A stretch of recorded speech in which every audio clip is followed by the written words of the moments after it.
சும்மா பக்கத்தில் புஷியானதை வச்சுக்கிட்டு மாநாட்டில் எப்படி நடத்தி காட்ட முடியும்? அதெல்லாம் அவங்களால முடியாது. அப்புறம் மழை பெஞ்சிரும், மழை பெஞ்சு எல்லாத்தையும் கெடுத்துரும். ஏன் என் கூட இருக்கிறவங்களே கூட தான் சொன்னாங்க. அதுக்கப்புறம் என்ன நடந்துச்சுன்னு உங்க எல்லாருக்குமே தெரியும். இப்ப புதுசா ஒண்ணு சொல்ல ஆரம்பிச்சிருக்கிறாங்க. அது என்னடானா, ஆட்சியை பிடிக்கிறதெல்லாம் அவ்வளவு ஈஸி இல்லை இல்லையா? இப்ப அதெல்லாம் விட்டாங்க. இப்ப இங்க வந்துட்டாங்க. இவர் நேரா ஷூட்டிங்ல இருந்து வருவாராம், வந்து ஆட்சியை பிடிப்பாராம். அது எப்படி இவராலே முடியும்? அவராலேயே முடியல, இவராலேயே முடியல. அவருக்கு அத்தனை வருஷம் ஆச்சு, இவராலே எப்படி முடியும்ட்டு ஒரு பக்கம்.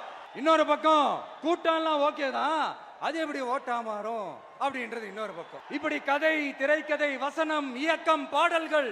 அதனால இந்த அரசியல் ஆய்வாளர்களுக்கு நான் சொல்றதெல்லாம் ஒன்னேதான், நல்லா கேட்டுக்கங்க.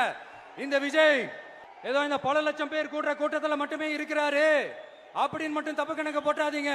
ஏன்னா நம்மளுடைய இந்த கூட்டம் வெறும் ஓட்டா மட்டும் இல்லைங்க, வரப்போற தேர்தலில் மக்கள் விரோத ஆட்சியாளர்களுக்கு நாம வைக்க போற வேட்டா, நம்மளை கோட்டைக்கு அனுப்ப போற ரூட்டா இருக்க போதுன்னு சீக்கிரமாவே தெரிஞ்சுப்பீங்க.